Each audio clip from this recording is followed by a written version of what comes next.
আল্লাহ তুমি আমার গুনাহগার উম্মতকে বাঁচাও।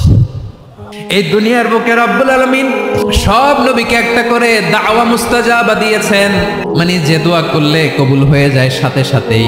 দুনিয়ার সব নবীরা ওই দোয়াটা দুনিয়ায় করে ফেলেছে।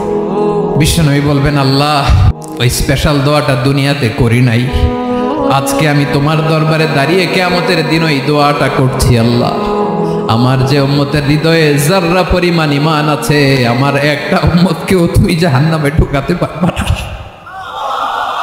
বিশ্বনবী পাগলের মতো একবার হাউজে কাউসারে যাবেন, একবার সিরাতে যাবেন, একবার পুলসিরাতের দিকে, একবার হাউজে কাউসারের দিকে পাগলের মতো দৌড়াতে থাকবেন, তার কোনো গুনাহগার উম্মত যাতে জাহান্নামে ঢুকে না যায়।